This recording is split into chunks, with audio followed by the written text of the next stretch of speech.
I'm Dan Pascone, CEO and host of the Making Sense of Your Money podcast, real conversations to help high earners make sharper decisions so their money works as hard as they do. This is episode number 45, and my guest today is Rob Burgess of Financial Planning Magazine.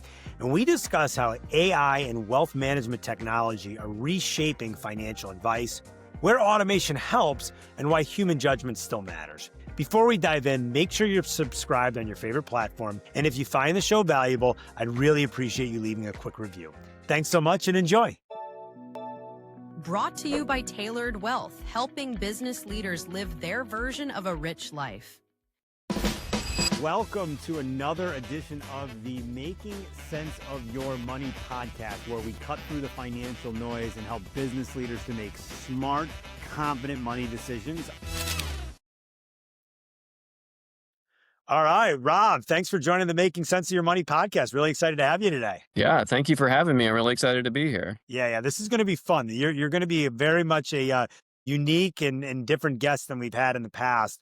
And I'm excited to get into what you do and your expertise and your experience and all of that. So why don't you start by just giving our audience a quick high-level overview of who you are, what you do, and how you got into your field? Great. Yeah. So my name is Rob Burgess. I'm a reporter at Financial Planning Magazine. I cover investment strategies and technology, the latter of which, as you might imagine, involves AI a fair amount. So that's been part of my coverage area since, ever since ChatGPT came out, basically. That's most of what I've been writing about. So I've been here about a year and a half. And before I started in this field, I was a local newspaper editor in northern Indiana. Never really had heard of, I knew, I guess, what a financial advisor was roughly, but I certainly hadn't thought that much about the industry. But then I got a job at Wealth Management Magazine as a reporter, kind of also covering technology. And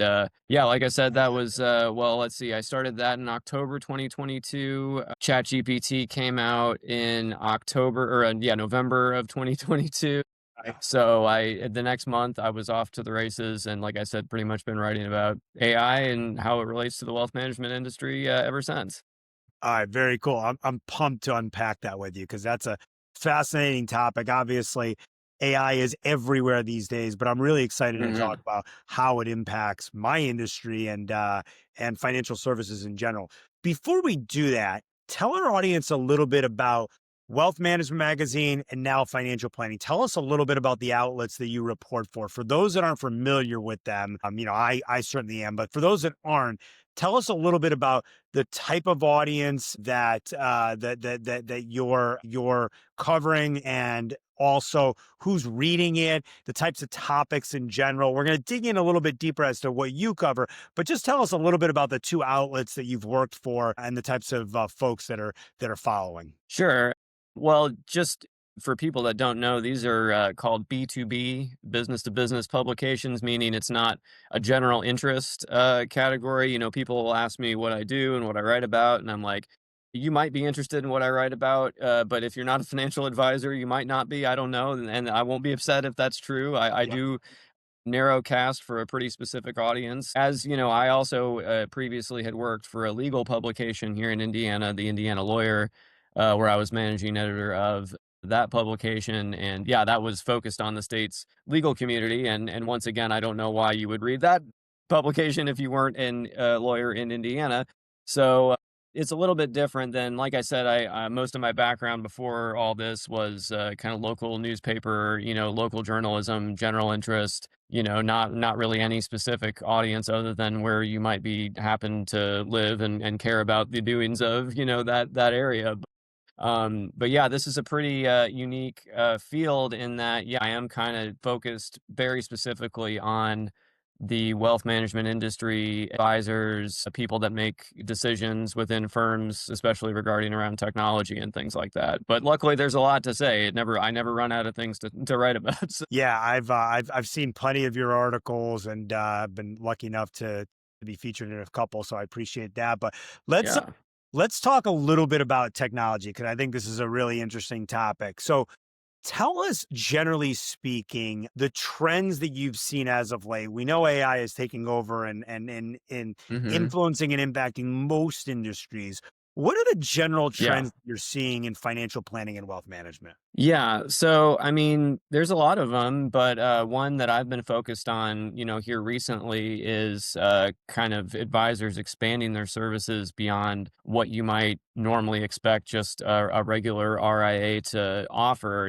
There's these family office style, I mean, at least in the past, services that people didn't really consider that just a regular advisor would be offering. But as time goes on, they adding more and more of these things that can look like a lot of things: estate planning, tax, not preparation necessarily, because you would have to be a CPA for that, but tax planning is of course an important element. And even down to helping people buy cars. I went to a presentation at the last T3 conference about, somebody that their whole business is just helping advisors help clients, buy cars. And that's, kind of a concierge service that you might not expect from a regular advisor. So that's one thing. Gosh, there's so many. I do a series called Show Me Your Stack, where, we talk about people's tech stacks and, how things do and don't talk to each other.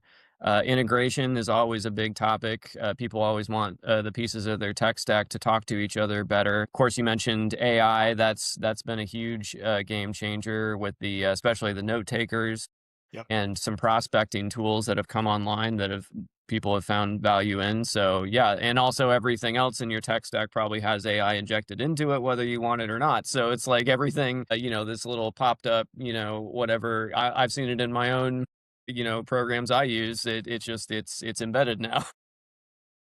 Yeah, very cool. You said a bunch of stuff there that's really interesting to me. Tell me more about the "Show Me Your Stack" segment. That's very very interesting because I spend a lot of time as a business owner and sort of running an RIA, understanding Mhm. what is the right tech stack for us, both at the business level, right? I almost look at it in twofold: the business level, like how you actually run the business day to day, and then more the client engagement level. So the technology facing with the clients to make the client experience better. I completely agree with you. Yeah. It has become a lot more prominent today. I think this is a good thing for the consumer that Mhm. folks like me are. I mean, I can think in just the last year, I can think of 5 different services that we've added to our overall Mhm. suite that we didn't offer in the past. And it is creating more of like a one-stop shop experience. I haven't gotten to the level of helping clients buy cars yet, although I guess we could probably Not do many that. people have. I Yeah, think it's yeah. a up and coming segment, but yeah. That's definitely a really a high net worth family office type of service. We Oh, can come yeah. back to that, but Mhm. let's talk Yep. about Show Me Your Stack. What has surprised you the most of you as you've gone through those segments? And has it been more focused on the client facing technology or the business facing technology? Well, that's a good point too, because a lot of things might look good on your end, on the advisor end, and might not be intuitive on the client end. So even if pieces of the tech stack that I talk to people about have a client facing part, sometimes they don't turn that on, or they don't, that's not the part they show them. They might have to get another portal or kind of tailor it to that. But I think that is becoming more of a thing. Also, AI is I think entering into that picture as well. So with, I hate to keep going back to AI, but I write about it all the time. But most of the applications I saw were back office things initially, things that the client wouldn't necessarily see, because if it makes sense, if AI makes a mistake, you want to be there to clean it up before someone else sees it. So you're not might not ready to unleash that. But I've started to cover certain pieces of tech stacks that are, involved in financial planning, involved in investment management. They're starting to come online, and people are starting to bring that to the front of the house. So that's been interesting to see. In terms of the rest of the tech stack, though, one thing I always ask about first when I do that series is, what's your CRM? Because that's usually the main kind of piece that holds it all together. A lot of people have said Salesforce, because that's the biggest one. But that does take a lot of customization. It can do a lot, and it can also get kind of out of control if you don't have somebody there managing it and tailoring it for your specific needs. So some people have gone different directions, even looking outside the wealth management industry, because maybe they're a solo RIA that doesn't need all the bells and the whistles of something, massive like that. So they might even, look at something outside the industry for that. So that's been really interesting to see just the ways that people kind of just depending on whatever their niche or their specialty or the client base they serve or how big or small they are, they might be like, this can do a lot. There's a lot of tools here. I don't necessarily need all these tools, and I might just be better off getting something a la carte that might be out of left field for most people. Yeah, it's a really interesting topic. And to frame it from a perspective of our audience, I think we've got a piece of our audience that might be financial advisors or in this business. And then we've got others that frankly are in different industries, but deal very much with CRMs in some way, shape, or form, right? So Salesforce is sort of Right. industry agnostic, but to your point, you typically, especially in our business, want to have it customized to your interface. So we actually, I don't mind telling you, we actually just made a migration to Salesforce. So we just went Oh, through great. a Okay. Salesforce Awesome. migration, a custom build, customization. Yep. And while it's early on, I'm very much liking it. And the thing I like about Salesforce is the ability to connect to other places, right? So, Yes. for those that don't know as much about our industry, you have sort of some big players like Redtail and Wealthbox, which I would say are probably the two biggest players that are specific to financial advisors and financial planners, with Salesforce being the gorilla that is sort of industry agnostic. And there's a couple of others out there. I've seen Go High Level is a little more of a marketing platform, but has a CRM experience. I've used that in the past. And HubSpot, has crept its way Yep. into the financial services industry. So many folks that might be in tech or in other businesses are familiar with those. And it's interesting to see how that has made its way into financial services and financial planning. What other ones are you seeing in your coverage, Rob, other than the ones that maybe I've mentioned? Of CRMs, you mean? Yeah. Gosh, well, there was one guy who used something called Monday.com, which Yep. I had Monday's never a good heard one. anyone say, and Yep. that's not one. That's one of those ones that's kind of out of the industry that I hadn't really heard anyone mention before, and I had to look into that when he talked about that. So that was one example. I do hear people talking, and maybe this is something I need to cover more in the future. But will we need a CRM going forward with all these advancements in AI and things becoming integrated? We kind of think of that as the bedrock of everything, but is that always going to be true? I don't know. I mean, maybe in the future, some people might find that they can do without it and they can kind of amalgamate other tools into that. Well, it's an interesting discussion because, and this is my next question for you is how much coverage have you done or topics have you covered related to the financial planning softwares, right? Because I look at it as like, I think there's really like three core softwares that most financial advisors and planners are utilizing or have some form of access to through a broker dealer or an RIA or whatever a wirehouse, whatever their structure is. They're typically using, if they're doing financial planning, which has become more and more prominent in the space. I think most folks Hmm. see value in that today. I certainly do. Our the foundation of our business is built on the financial plan, but there's the financial planning software, there's the CRM, and then there's typically some form of either portfolio management and or reporting softwares. So I'm interested to hear your thoughts and your take on the financial planning softwares and how much coverage have you done in that space? Oh yeah, well, I always ask about financial planning, and you're right. I feel like more and more that is people kind of feel like that's something to have to have. It's not really optional anymore. eMoney is obviously one that a lot of people use. Money Guide Pro, those are some of the main ones. So yeah, I mean there's a lot of different ones. There's a few upstarts coming. I just profiled a company called Libretto, and they do a lot of kind of an interesting take on that, and they're an up and coming one. But yeah, those are like you mentioned. There's a few big players that most people bounce up, and so Yeah, no doubt about it. You mentioned two of the big ones. I would add RightCapital into that mix yes, as a you're right. fairly big player. That's who we're currently using. And what I would tell you on that front is it's interesting to see how CRMs and financial planning softwares are either integrating or at times to some degree overlapping, right? Because a lot of what you can do, at least on the client side with a CRM, you can also do in a financial planning software today, like house Hmm. documents, keep communications if you've got it integrated properly, even Yeah. do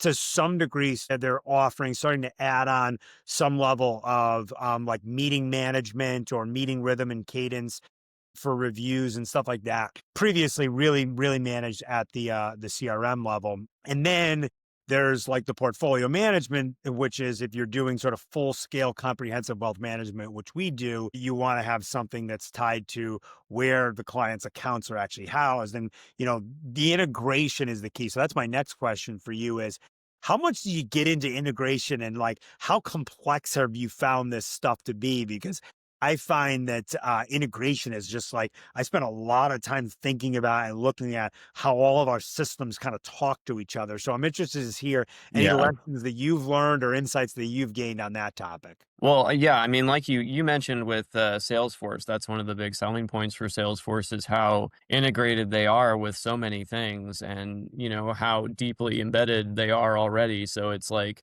you don't have to worry about double entry or losing things in the translation in the shuffle there. So that is a constant problem for people. I always ask them. That's a question I always ask in the Show Me Your Stack when I do those. It's like how are things talking to each other? How much? And some things don't talk to each other very well, but it's like how much value do you get out of the software, even though the integrations are kind of difficult. But yeah, you're right, it's definitely something in the industry. It's an ongoing issue of those lack of total integration. I think people definitely kind of dream of that one smooth interface between everything, but I don't think we're quite there yet. 100%. You see softwares like Make and Zapier or Zapier. I never know which one it is. Yeah, Zapier, Zapier I was Zapier. going to That mention. those Yeah. have become very popular to sort of connect your tech together. All right, so the elephant in the room when it comes to AI, I think in any industry, not just ours, is this perspective of how am I using it to help what I do versus am I afraid that it's going to replace what I do? So give me Hmm. like any insights or information you've gleaned from the people that you've chatted with and the stories that you've covered around where that sits for financial services, financial planning, wealth management, et cetera. Yeah, so it's been really, I mean, that's a constant topic that I'm covering is because, people that are boosters of AI, people that want to get this in advisors' hands, their line 90% of the time when they're not trying to scare people is this isn't going to replace you. This is a Right. help. This is, helping. This is an assistant. This is something you can bounce ideas off of. This is something that'll make you faster and save you time. And I do think to a degree that might be true. But then I interviewed this guy, CEO of a company named Range. And his stated goal, and I wrote a story about this, is to replace financial advisors. He wants to make it like the Waymo model of the driverless car, but for financial planning, basically. Like that's his goal. He says it out loud and he doesn't care who knows it. And there are other people on that tip. Like I was saying, before about, this going into financial planning and investment management. I think the people that are pushing it into that are probably less going to be reassuring people that no, this is just a help. We don't want to replace you. But I do think the danger is that if you're a client and you see your advisor automating every piece of their job, it's like, what am I paying you for? I can go out and if you're just using AI, if that's all you're doing, I can go out and use AI and figure this out myself. And so I think people need to see that connection. And I think any time savings that people get from this, the successful people that I've seen have put that back into client engagement and connecting with their clients and having that one-on-one piece. Not it's like, oh great, I don't have to talk to my clients anymore, click.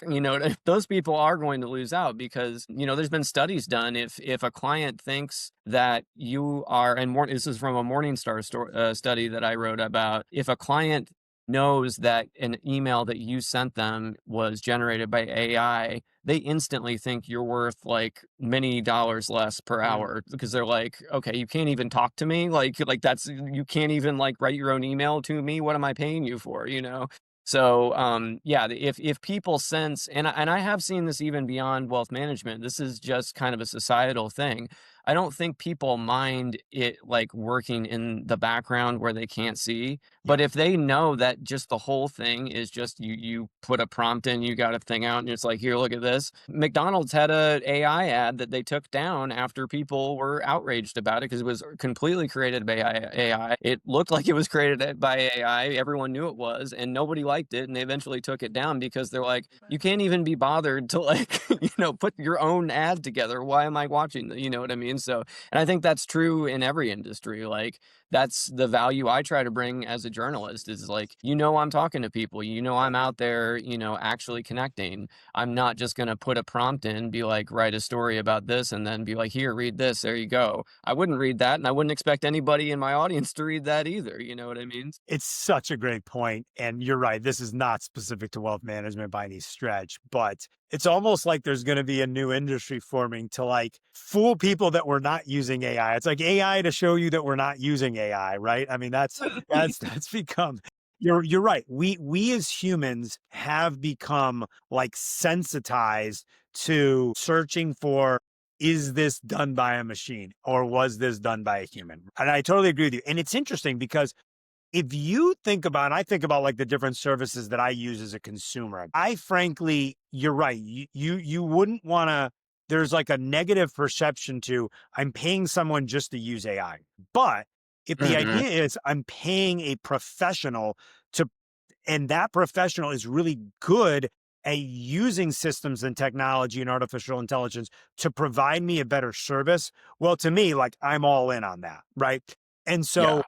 I think it's an interesting, almost tie back to what you said at the beginning of our conversation, which is what I think AI has allowed. I know what has allowed us to do in our business is provide more services to the client. So I think today, if you're just going around and using AI and saying, I help you to manage your investments. Well, I mean, that has become a commoditized service. It really has. The financial planning, I think a little bit less so, even though there's a lot of AI built into the financial planning softwares, it really still requires like a human element to like understand stuff like goals and what you're looking to achieve.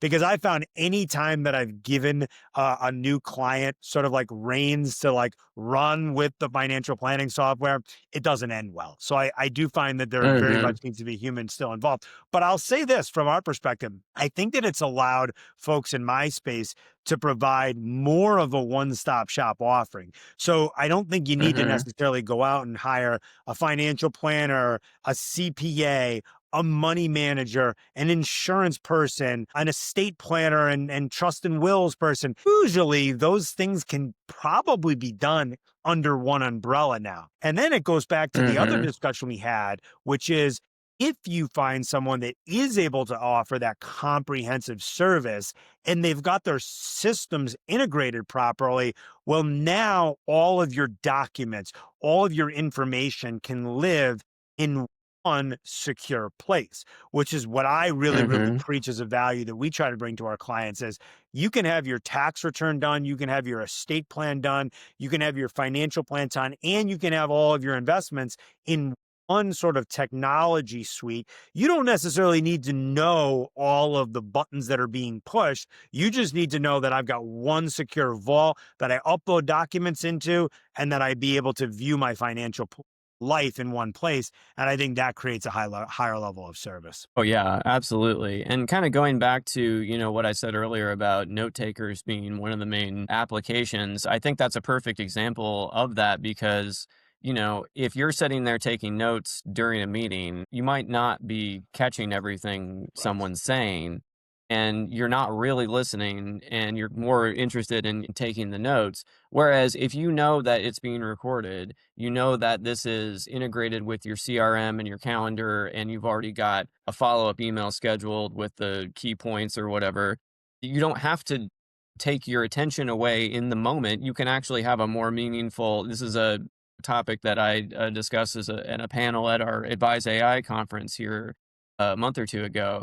And that's really allowed people to, I think that the people see that value, and that is a way that, people find more connection through using that kind of AI for sure. Yeah, it's amazing. This would be an interesting story for you to cover, especially on the financial side, would be like, what are the pieces of AI that consumers want their financial partner to utilize, right?